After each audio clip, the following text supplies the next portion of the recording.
오늘 읽었던 본문의 말씀을 통해서 골리앗을 통해 이런 주제로 함께 은혜 나눈 이 밤이 되기를 바랍니다.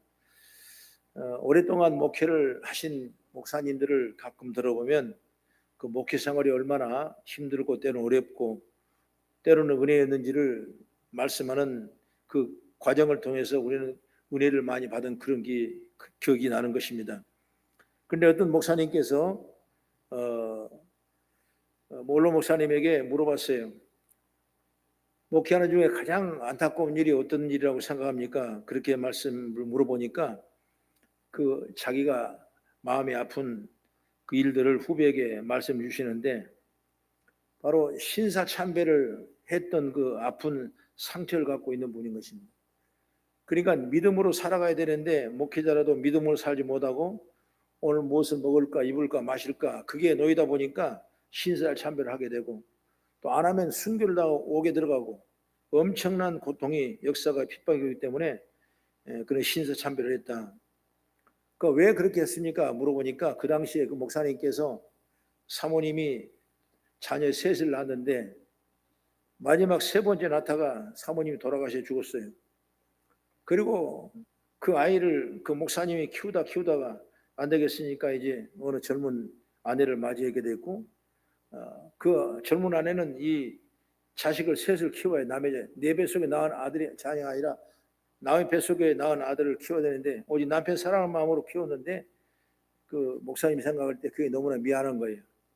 왜 내가 지금 신사참배를 거부하면 분명히 순교를 당할 텐데 그러면 내가 죽고 나면 자기 몸에서 낳은 아들도 아닌 자녀들을 셋을 기를 걸 생각하니까 그게 너무나 미안했던 거예요. 그래서 차라리 내가 신사참배를 하고 그리고 내가 목회하면서 내 자식들을 좀 양육해야 되겠다 이런 마음으로 행했는데 지금 생각해 보니까 모두가 살아났지만은 그 자기의 믿음 자세가 얼마나 부끄러운 건지 이런 순교적인 순자만 들먹여도 자기는 항상 부끄러움을 갖고 있다 이런 얘기를 했던 기억이 있던 것입니다. 우리나라 북한에 내려온 한경리 목사님이 영락교회를 개척하시면서 우리 한국의 가장 훌륭한 목회자로 지금 선정됐죠. 1992년도에 이 목사님께서는 세계 템플전상이라는 그 유명한 상을 탔는데 그때는 그 상을 누가 타냐? 아주 대단한 사람만 탔어요. 아무로 못 타죠. 종교적 노벨상이에요. 그래서 빌리 그레엄 목사님, 또 마더 테레사 수녀 이런 분들이 수상한 최고 영예의 상을 이 한경리 목사님이 받았어요. 그리고 63 빌딩에서 이 축복을 받는 템플장 수상 축하 예배를 드리는 순간 아무도 생각하지 못하는데 그가 벌떡 일어나더니 그 목사님이 우선 저는 하나님의 또 여러분 앞에서 죄인이라는 걸 고백합니다. 저는 죄를 많이 지었습니다. 저는 신사참배를 한 사람입니다. 그러면서 이 선포를 하니까 모두가 다 그냥 분위기가 확 바뀌었어요. 그러면 저는 죄를 많이 지은 사람이다. 이렇게 자기의 죄를 스스로 고백했던 것입니다. 여러분 자기의 부끄러움을 과거를 다 내려놓은 그 목사님이 결국 한경리 목사님을 우리 교단에서 아주 훌륭하게 보는 이유 중 하나가 바로 이렇게 자신의 허물을 내려놓는 회개의 모습을 봤기 때문에 이렇게 아주 귀한 목사님으로 볼 수가 있던 걸 보게 되는 것입니다. 여러분 이렇게 부끄러움을 알면 얼마든지 교회가 있고 하나님의 은혜가 임하는 사실을 믿으시기 바랍니다. 나는 요즘에 정치하는 것도 바라요. 힘 있다고 능력 있다고 권력 있다고 배려의 법을 다 바꿔가면서 마치 5년 동안 살 사람이 50년 앞으로 살 것처럼 그렇게 해가는 것을 봤을 때 참 가슴이 아프고 왜 정치가 이렇게 자기의 자신의 부끄러움을 모를까? 이럴 때는 이렇고 저럴 때는 저렇고 이렇게 바뀌어질까? 이런 생각을 참담했던 것입니다. 여러분 이렇게 부끄러움을 알면 얼마든지 기회가 있는 것입니다. 그때 하나님의 은혜가 임하는 것입니다. 그런데 문제는 하나님의 말을 따라가지도 않고 부끄러움도 모르는 사람들이 문제라 이것입니다. 그래서 오늘 이 말씀의 본문은 뭐냐면 바로 사울을 유시한 이스라엘 사람들이 하나님 앞에 바로 서지 아니하고 자기들의 부끄러움을 내려놓지 않는 것입니다. 특히 사울왕을 보면 죄를 짓고도 그게 죄인지를 모르고 부끄러움을 모르는 것입니다. 이런 부끄러움을 모르는 사람들에게 임하는 하나님의 징계가 바로 이방 나라를 통해서 침략을 하게 되는 것입니다. 그래서 오늘 본문에 블레셋 사람들이 이 이스라엘 민족을 침략해 오는 것입니다. 그런데 블레셋은 늘 이스라엘 공격했지만 이번만은 어떠냐? 골리앗 장수를 딱 내려놓고 세워서 침략했던 것입니다. 여러분, 우리가 살아 골리앗의 그 모습이 상상처럼 무서운 것입니다. 그가 2m 90cm라는 키를 갖고 있지. 엄청나게 크겠죠? 그 키가 크니 당연히 힘도 세겠죠. 5절 7절의 말씀을 쭉 보면 갑옷이 무게가 무려 5,000세겔이라고 그러는데 이걸 보니까 60kg 정도 되고 그게 창날 하나에가 600세겔이니까 여기는 7kg만 되는 이 무거운 것을 입고 또 그 칼을 자유자유로 휘두르는 정도라면 그 사람이 어마무시한 힘을 갖고 있는 걸 보게 되는 것입니다. 이런 골리앗이 나와서 뭐라고 말합니까? 이스라엘을 저주하고 내가 믿는 하나님을 저주하면서 1대1로 우리가 붙자. 그런데 여러분, 아무도 그 현장 앞에 나설 사람이 없어요. 맞설 사람이 다 두려워서 벌벌 떠는 것입니다. 하나님은 이런 골리앗의 모습을 통해서 사울과 이스라엘 무엇인가를 알게 하려고 깨닫게 하기를 원했던 것인데 모두가 다 지리멸멸하고 있는 것입니다. 그러면 하나님이 이처럼 골리앗을 통해 사울과 이스라엘에게 하고 싶으신 말씀이 과연 뭘까? 그리고 우리에게 하시는 그 말씀이 뭘까?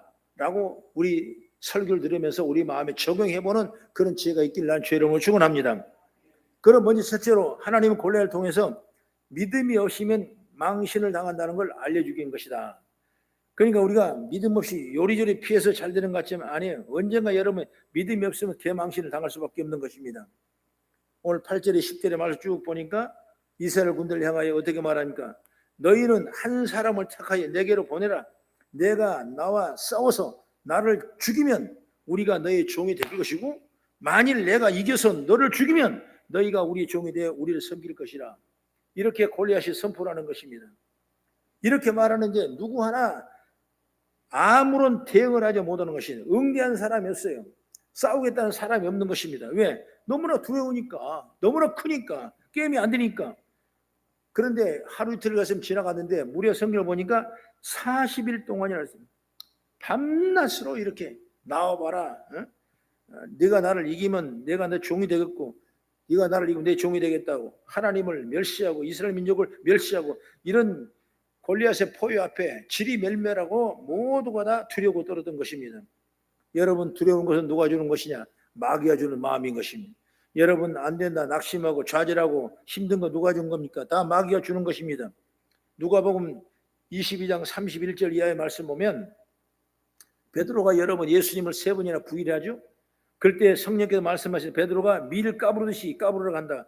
바로 악한 사단은 베드로를 이렇게 밀 까부르듯이 자기 하고 싶은 데 해버린 것입니다. 여러분, 믿음이 없으면 마귀가 내 삶을 장난치는 것입니다. 알곡을 고르는 키에 올려놓고 흔들어내듯이 우리를 그렇게 흔들어내는 것입니다. 그럼 우리는 정신을 못 차리죠. 흔들립니다. 여러분, 그 망신을 당할 수밖에 없는 것이죠. 여러분, 예수님 잡히는 때 베드로는 겁에 질려 예수를 모른다고 부인했습니다. 그러면서 한 계집 여종이 아니 내 당신을 알지 않습니까? 당신은 예수님과 따라다니지 않습니까? 내가 당신 어디 집도 압니다. 이렇게 말하니까 나는 그런 줄 절대 한 번도 알지 못하니라. 다시 말하면 한 여종한테도 이렇게 자기 자신을 숨기면서 결국 이 망신을 나가는 모습을 볼 수가 있는 것입니다. 여러분, 이렇게 믿음이 없으니까 그 여종의 한마디에도 얼쩔 줄 모르는 베드로 모습은 여러분 망신이라고 안 할 수가 없는 것이죠. 그런데 우리도 믿음이 없으면 마귀에게 밀가부르시 휘둘리고 되고 또 조롱당하고 망신을 당하는 것입니다. 그러니 우리는 언제나 말씀을 굳게 잡고 성령을 통해서 의지하고 믿음으로 따라 살아간다면 반드시 우리는 승리의 전장에 나가서 이기는 역사가 될 줄 믿으시기 바랍니다. 그 다음에 둘째로 뭐냐면 골리앗을 통해 믿음이 없으면 두려워 떤다는 사실을 알게 하시기 위해서 주신 말씀이다 그 말이에요. 그러니까 믿음이 없으면 두려워 떤다. 골리앗이 그 큰 몸을 드러내며 이스라엘을 모욕하고 위협하니 얼마나 겁이 나는지 맞서 싸우겠다는 사람이 아무도 없는 것입니다. 그래 두려워 떱니다. 믿음이 없으면 그렇게 두려워 사로잡히게 되는 것밖에 없게 되는 것이죠. 제자들도 마찬가지죠. 요한복음 20장 19절에 이렇게 말하는 이날 곧 안식 후 첫날 저녁 때 제자들이 유대인을 두려워하여 모인 곳에 문을 닫았더라 그랬습니다. 왜? 유대인들이 자를 해방할까 봐 그리고 배반할까 봐 그리고 자기를 고소할까 봐 문을 닫아버렸다는 것입니다. 그래서 베드로 포함해서 이미 부활하신 주님을 뵌 제자도 있고 막달라 마리를 통해 예수님 보라는 소식을 들은 제자도 있는데, 그러나 누구 하나도 믿음이 없으니 모두 다 두려움에 사로잡혀 벌벌 떨고 있다는 걸 말씀하고 있는 것입니다. 여러분, 사람도 마귀 때문에, 귀신 때문에 두려워 떠는 경우가 얼마나 많습니까? 단순히 겁을 내는 것이 아닌 귀신이 나를 해할까 봐, 두려워할까 봐 무서워하는 것입니다. 예수님은 세상 다 그렇지 않습니까? 그래서 귀신을 달래고 화를 주지 말라고, 복을 달라고 제사를 하고 구슬하지 않습니까? 그리고 무서우니까 부적을 달고 다니지 않습니까? 그 세상이에요. 이게 여러분 두려움에서 오는 말들인 것입니다. 그런데 예수 믿는 사람은 사람 가운데 이런 사람이 있어는 안 된다는 것입니다. 담대하게 예수 보혈의 능력을 의지해서 믿음으로 나간다면 악한 영은 한 길로 왔다 7길로 도망가는 역사가 임할 줄 믿으시기 바랍니다. 어느 한 자매님이 제게 상담을 했는데, 자기 언니가 젊었을 때 그 암으로 그냥 유명을 했어요. 그래서 항상 두려운 마음이야. 그런데 다른 또 사람이 자기한테 전화를 해가지고 너 요즘 이상하더라, 너 그 언니 같이 되려고 그러냐, 자꾸 또 그러고 너 아이들 어떻게 돼? 이게 자꾸 막 협박점 보니 주름하니까 이 사람이 그냥 두려워서 덜 떨어지고 이제 말을 못하고 밤을 잠을 못 자는 겁니다. 그 한번 평생 전화 안 오신 분인데 전화해가지고 목사님 왜 그러시냐고 그러니까, 아니 이렇게 해서 이러는데 너무 두려워요. 아무것도 사업할 생각도 없고 집에 있고 싶지도 않고 나가고 싶고, 그건 귀신 역사다. 귀신 역사. 그거 두려워하지 말라. 담대하라. 그때 하나님이 주신 말씀이 이사야 41장 10절의 말씀인데, 그 말씀이 뭐냐? 시작. 두려워하지 말라. 내가 너와 함께함이라. 놀라지 말라. 나는 내 하나님이 됨이라. 내가 너를 굳세게 하리라. 참으로 너를 도와주리라. 참으로 나의 의로운 오른손으로 너를 붙들리라. 지금 자녀가 외국에 있는데 그 아이에게도 늘 걱정이라는 것입니다. 그 두려움을 확 주는 거예요. 누가 옆에서 주의 사람이 주는 것입니다. 그렇기 때문에 그 말씀만 생각하면 도저히 괴로워 잠을 잘 수가 없고 용기가 안 나고 아무것도 못하겠다는 거예요. 그게 마귀한테 잡히는 거죠. 그래서 이 말씀 제가 주면서 자필로 쓰세요. 그리고 이번에 성경 또 필사를 하기 때문에 필사를 좀 하세요. 하나님이 주신 숙제는 숙제하십시오. 그리고 특별히 이 말씀을 딱 뽑아가지고 딱 자필로 써가지고 경지에다 붙여놓고 아침 일어나면서 화장할 때마다 얼굴만 보지 말고 이 말씀 보면서 한번 기도해 보십시오. 성령이 분명히 역사할 것입니다. 진짜 말씀대로 순종하니까 그분이 전화 와가지고 너무나 평안해. 너무나 평안해. 그래, 귀신은 별것 아니에요. 믿음 먹게 달려서 마음 먹게 달리는 것입니다. 여러분 믿음을 가져야 돼. 믿음을 가지면 악한 영이 한 길로 왔다 이리로 도망가는 역사에 임하게 되는 것입니다. 여러분 우리 하나님은 얼마나 좋으신 하나님이에요. 여러분 우리를 이토록 사랑한 독생자를 주시면서 죽기까지 하신 그 하나님의 사랑이 얼마나 큰데, 하나님의 자녀가 권세가 얼마나 큰데 그 권세를 잃어버리고 그 좋은 계급장을 띄워버리고 여러분 헐벗은 옷을 입고 다닌다면 우리는 아무런 능력도 없는 존재가 될 수밖에 없는 것입니다. 그럼 우리는 보혈의 피로 얻는 새 옷을 입고 믿음을 승리하는 우리 모든 성도 되기를 주의 이름으로 축원합니다. 그래서 나와 함께 하신 하나님을 믿고 두려워하지 말라 그 말이에요. 여러분 두려움은 마귀가 주는 겁니다. 주님은 평안을 주시는 것입니다. 나와 함께 하시고 나를 지키는 하나님 믿으면 마귀가 주는 두려움이 사라집니다. 문제는 뭐냐? 믿음이라고 말이에요. 그 믿음은 어디서 오냐? 들음이 나고 들으면 그리스도의 말씀이, 자꾸 말씀 보고 설교 듣고 여러분 신앙 잘하면 믿음이 생기는 것입니다. 믿음이 없으면 마음에 두려움이 가득 차게 돼요. 믿음을 가지라고 하나님의 곤란을 통해 우리를 가르쳐 주시는 말씀이 믿으시기 바랍니다. 예수님께서도 요한복음 14장 27절 말씀하죠. 시작. 평안을 너에게 끼치노니 곧 나의 평안을 너에게 주노라. 내가 너에게 주는 것은 세상에 주는 것 같이 아니하니라.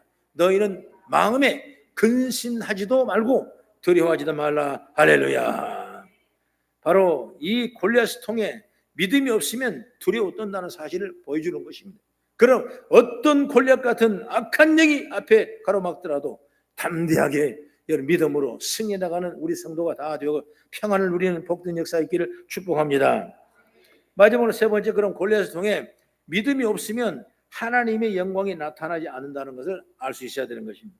오늘 본문에는 골리앗이 이스라엘을 모욕하는지 확인이 되지 않습니까 지금? 그런데 골리앗을 말을 들은 다윗이 하는 말 들어보면 사무엘상 17장 45절을 한번 같이 45절 같이 한번 보겠습니다. 시작. 다윗이 블레셋 사람에게 이르되 너는 칼과 창과 단창으로 내게 나오거니와 나는 만군의 여호와 이름 곧 내가 모욕하는 이스라엘 군대 하나님 이름으로 내게 나아가노라. 여러분, 골리앗은 이스라엘을 모욕하고 이스라엘 군대를 모욕하고 하나님을 멸시하고 있는 것입니다. 뿐만 아니라 사울도 모욕하고 무려 얼마 동안, 아까 40일 동안 그렇게 했다고 했습니다. 그 40일 동안 하나님의 영광은 땅에 떨어지는 것밖에 없는 것이죠. 왜? 계속 이 골리앗이 이스라엘과 하나님과 이 사울을 폄하하고 공박하니까 하나님의 영광이 땅에 떨어진 거 아니겠습니까? 바로 하나님의 영광이 땅에 떨어졌다는 건 무슨 말이냐? 하나님이 나타나지 않았다는 말인 것입니다. 여러분, 우리의 삶 현장에서 하나님이 나타나셔야 돼요. 우리 생활 속 하나님이 인도하심을 우리가 누릴 수 있어야 돼요. 지금 세미한 음성을 듣고 하나님이 이 모든 섭리 가운데 있다는 사실을 내가 믿어줘야 되는 것입니다. 그래야 그것이 하나님의 영광이 올라가는 것이지, 그걸 그걸 잊어버렸다면 여러분, 하나님의 영광이 땅에 떨어질 수밖에 없다는 걸 믿으시기 바랍니다. 그렇게 골리앗이 모욕을 하는데 누구나 대꾸를 못하니까 하나님 마치 죽은 것처럼 여러분 되고 말지 않으세요. 그래서 하나님의 영광이 떨어졌다는 말을 할 수 있는 것입니다. 여러분, 믿음으로 살아야 될 사람은 믿음으로 살지 않으면 이런 일이 일어나는 것입니다. 여러분, 우리는 이미 하나님의 붙잡힌 바 된 사람이, 이미 하나님의 접목된 사람이, 하나님과 한 가족이 됐고 하나님의 뜻을 이루어가는 사람이, 그렇기 때문에 절대로 이런 손 뿌리지 말고 믿음을 신나기를 난 주의 이름으로 축원합니다. 제가 신학교를 갈락말락 했을 때 저희 집사람은 꼭 신학교를 가야 된다고, 어디가 기도하면 당신은 목사 된다고 그러는데 목사 같은 소리 좀 하지 말아야. 내가 아무리 밥을 풀칠을 한들 내가 목사 하겠냐고, 내가 절대로 그건 안 한다고.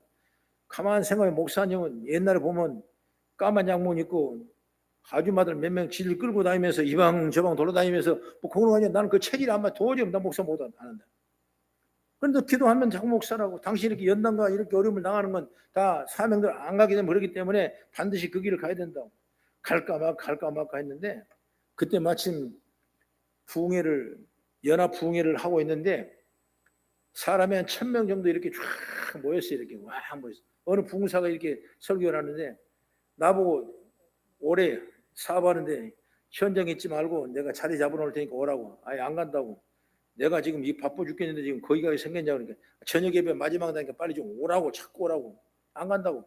그러니까 오면 안 된다, 와야 된다고. 그 이제 또 가정의 화평을 위해서 또 안 갈 수가 있어요. 이것저것 주섬 좀 다 챙겨갖고 이제 다 정리해놓고 이제 현장에 있는 작업복 입으면 그대로 땀 냄새도 많이 날 거예요. 그래 갔는데 문을 열고 나니까 저희 집사람은 내가 올 줄 알고 문소리 나면 떠다보고, 문소리 내다보고 내가 올 줄 알고, 그리고 가운데 앉아가지고 그냥 다 기다리고 있는 거예요. 자리 하나 만들어놓고 이제. 그러고 있는데 내가 문을 열고 딱 들어보니까 그때 눈이 딱 맞아. 빨리 오라고 막 그냥 뭐 커밍하는 거야. 막 보려고. 창피해서 내가 뭐 나서. 오라고. 나 여기 앉았다가 여기 오라고. 막 가운데 막 그냥 벌려놓고 오라고 그러는 거예요. 막 갔어. 이제 할 수 없이. 그 폼이 어쩐지 합니까? 포수가 총 들고 뭐 어디 하나 뭐 잡으러 갔는데도 그렇게 엉금엉금 가서 거기 앉았어요. 그래 그냥 모른 척 딱 앉아 그러는데 그 목사님이 설교를 잘하시다고 내 은혜를 많이 받았어요. 거기까지 주었는데 한참 있다가 이거 좀 나와봐. 거기서 나를 부를 줄 생각도 못했죠. 근데 나는 아닌 줄 알고 고개 숙여 있으니, 아니 왜 고개 숙여, 덩치 큰 양반 고개 왜 숙여, 빨리 나와봐. 그냥 이러니까 손 들면 뭐해, 나와보라고. 그 1000명 이상 모인 사람은 나를 개망신 주는 거예요. 그 사람이.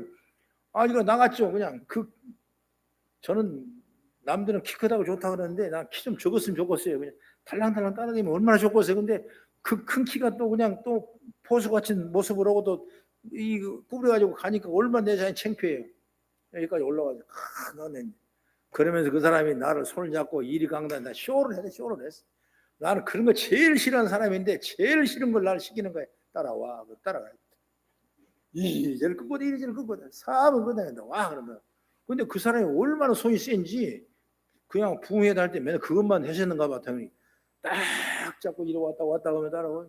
그러면서 내가 손에 붙잡으면 내가 갈 줄 아느냐? 또 그러면서 그럼 반대로 그러면 이제 네가 나를 안 붙잡아봐 그러더라고. 그래 나를 붙잡으면 나도 등치가 크잖아요. 딱 붙잡는데 그 사람한테 딱 빼버더라고 그냥. 그래 이제 내가 이러면 널 뺄 수밖에 없고, 손 놓으면 끝나는 거 아니야. 그러니까 평생을 살아가면서 주님의 손을 붙잡지 않은 내 모습이 영적으로 볼 때 안타깝다는 거죠. 거기서 내가 코가 낀 거예요. 내가 주님을 손을 붙잡아 봐야 내가 싫으면 놔버리고, 오늘 내가 다른 일 있으면 교회 안 가버리고, 또 더 좋은 걸 내가 생각해 버리고, 얼마든지 하나님의 영광의 자를 빼뜨릴 만한 그런 사람이 될 수밖에 없는데, 하나님이 나를 손잡으니까, 나를 붙잡으니까 나는 평생에 끌려다닐 수밖에 없어요. 그러니까 지금도 가끔 기도할 때 지금도 하나님 나를 끌고 다니시는가? 여러분 그럴 수밖에 없는 것입니다. 그렇기 때문에 지금도 일을 계속하고 있는 것입니다. 여러분 하나님 여러분 손을 붙잡고 있는 것이에요. 안 가고 싶어도 안 갈 수가 없는 것이냐? 안 믿을 수가 없는 것입니다. 주를 부인한다 부인할 수가 없는 것입니다. 우리는 죽을 때까지 제 영원 천국에 올라갈 때까지 주님을 손잡고 갈 수 있는 믿음의 축복인 줄 믿으시기 바랍니다. 그래야 여러분 부끄러움을 당하지 않은 것입니다. 이스라엘 민족은 그것 때문에 부끄러움을 당했던 것입니다. 그러나 골리앗은 그렇지 않았어요. 당당하게 너는 칼과 단창을 내게 오지만 나는 만군의 이름으로 너의 간호를 하면서 골리앗을 죽였을 때 하나님의 영광과 승리가 존재한 줄 믿으시길 바랍니다. 우리가 믿음으로 살지 않으면 하나님의 영광이 이 땅에 떨어지는 것입니다. 마태복음 5장 16절에 보면 주님은 우리에게 이렇게 말씀합니다. 이같이 너의 빛이 사람을 비치게 하여 그들로 너의 착한 행실을 보고 하늘에 계신 너의 아버지께 영광을 돌리라 그랬습니다. 믿음의 착한 행실을 세상에 보여주라. 덕을 끼치라. 그러면 하나님이 나타나는 겁니다. 그렇게 하나님께 영광을 돌리라는 거예요. 그래서 고린도서 10장 31절의 말씀은 너희가 먹든지 마시든지 무엇을 하든지 다 하나님의 영광을 위하여 하라고 성경은 말씀하고 있는 것입니다. 그러면 그 책임은 누가 하냐? 하나님이 책임져 주신 것입니다. 내가 조금 손해본 것 같죠? 아니에요. 하나님은 더 큰 것으로 갚아줄 계획을 하고 있는 줄 믿으시기 바랍니다. 여러분 이렇게 하나님의 영광을 나타나는 복된 사람이 되길 바라요. 요한계시록 19장 8절의 말씀은 이런 말씀이 있어요. 세마포를 입은 사람이 누구인가 하면 옳은 행실을 하는 사람이라고 말씀했습니다. 그에게 빛나고 깨끗한 세마포옷을 입도록 하라고 했으니 이 세마포옷은 성도의 옳은 행실이다 하더라. 옳은 행실이 뭐냐? 여러분 선하고 착한 것이 옳은 행실이 아니에요. 진짜 믿음의 사람은 말씀대로 믿음으로 사는 것이 옳은 행실이다 그 말이에요. 세상에 넘어지지 말고 말씀대로 살아보자. 우리는 잘하고 친구도 너무 많아요. 그러나 우리는 말씀대로 살아가자 말이에요. 오늘 낮에 설교도 그런 설교를 잠깐 한 적 있죠? 우리는 무엇을 먹을까 무엇을 마실까 항상 그랬지 않습니까? 그러면서 염려 근심했던 것입니다.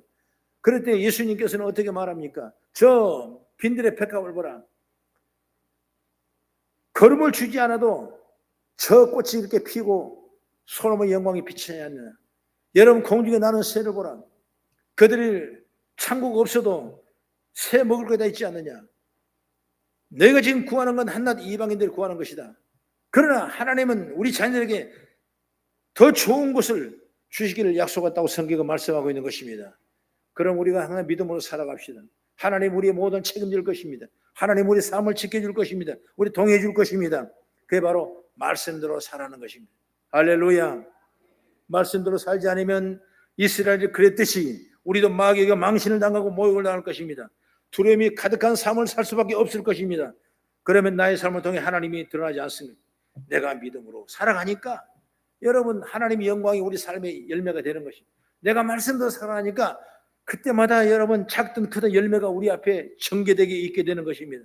여러분 그런 믿음이 없으면 아무것도 아닌 것입니다. 믿음이 없으면 망신당하고 두려움에 떨고 하나님의 영광을 가리게 되는 것입니다. 그러니 여러분이 믿음 위에 굳건히 서서 있는가를 확인하고 오늘 승리하고 나가는 여러분의 모습이 되길 난 주의 이름으로 축원합니다. 기도하겠습니다.